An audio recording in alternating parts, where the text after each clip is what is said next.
Hello there, I'm Tuan, a guy from Vietnam. Today, you and I will be discussing a topic together. There is a heartbreaking truth. The person who has the greatest influence on your health and life is none other than your family. A report shows that 70% of illnesses originate from the negative emotions created by the family environment.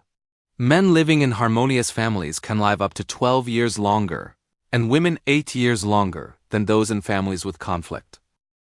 It can be said that what hinders a family's fortune is not poverty, but internal conflict. A toxic family is the seed of decline for its members. Its effects can last not just one generation, but 3. What exactly is a toxic family? For example, when someone in the family likes to stir up conflicts, arguments become endless, and everyone lives in constant anxiety as if they are sitting on a bed of burning coals. In such a family atmosphere, not only is it hard to achieve wealth or happiness, but even peace of mind becomes a luxury. So how can we make our home prosperous? Let's give up the following 4 toxic habits. 1. Let go of control. Most family conflicts are not caused by a lack of care, but by too much control. Parents often use the excuse of being the elder to impose choices on their children. Spouses use the excuse of being the head of the family to demand unconditional obedience from their partners. They have a habit of criticizing everything, big and small, saying things like, "Why is there so much water in the rice today? The vegetables don't look fresh," or "You left the shoes in the wrong place." In short, if it's not to their liking, then you are wrong. Then comes a series of negative actions such as scolding and yelling, to the point that even objects in the house seem to sprout wings and fly away. Controlling and imposing makes the family atmosphere stifling. Each member is an independent individual. Some contribute a lot, others less, but the ultimate goal is always to nurture the family. No one can contribute more and thereby turn other members into puppets. Only mutual respect and equal communication truly make a family. 2. Let go of the habit of blaming and complaining. Complaining fills the family with negative energy. For example, after a frustrating day at work, the husband comes home and starts blaming the market, blaming his colleagues, essentially saying none of it is his fault. The wife, absorbing that negative energy, soon starts complaining too, calling her husband useless, complaining that her mother-in-law isn't good, or that the children are disobedient. In the end, that negative cycle is passed on to the children. A child living in such an environment will gradually form the habit of blaming and complaining, thinking every problem is someone else's fault. So to break free from this vicious cycle, first learn to speak positively. Stop complaining. Your words are the feng shui of the family. 3. Let go of digging up the past. In a family, the scariest thing is when all good deeds are forgotten, but every mistake is remembered deeply. Whenever something goes wrong, people dig up past faults and harshly criticize them.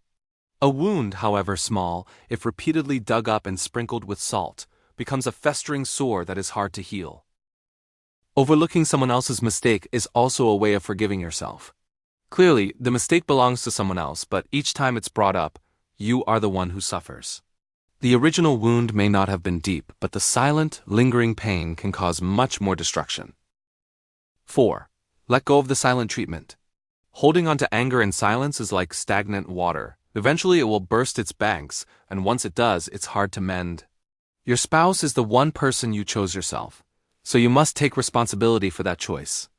Instead of holding on to anger, choose to be open and give each other the chance to sit down and talk. Learn to turn big issues into small ones and small ones into nothing. It may sound theoretical, but in reality, many families still live day after day in an extremely toxic environment. Remember that children do not get to choose their parents, and there is no class that teaches us how to be good parents. A child who grows up in a toxic family is the one most heavily affected. If you are unfortunately one of them, wake up immediately and change without hesitation. Get away from that environment as quickly as you can and become independent as early as possible. The wounds from a toxic family are a very terrible kind of pain. Many children only fully understand their family by the age of 20, and it can take up to 25 years to rebuild their inner world. Life truly begins at 40, so wake up as soon as you can and don't keep passing that poison on to the next generation. Let all the suffering end with you. Your parents' suffering is not your fault. It's the result of their own wrong choices. Don't let the phrase, "it's all for the child," bind you. Loving your parents is right, and respecting and repaying them is your duty as their child, but sacrificing your whole life is the worst way to repay them. Parents who truly love their children wouldn't want you to do that. If you were born into a good family, be grateful. If you are unlucky enough to fall into a terrible family, be strong and save yourself. Starting a little later is okay. Slow and steady, find your own path. Don't compare yourself to others, or you will destroy yourself. And most importantly, never give up. Consider this an opportunity to change the destiny of your whole lineage, so that in the future, your children can proudly say, "I have today thanks to a happy family, with parents who truly love me."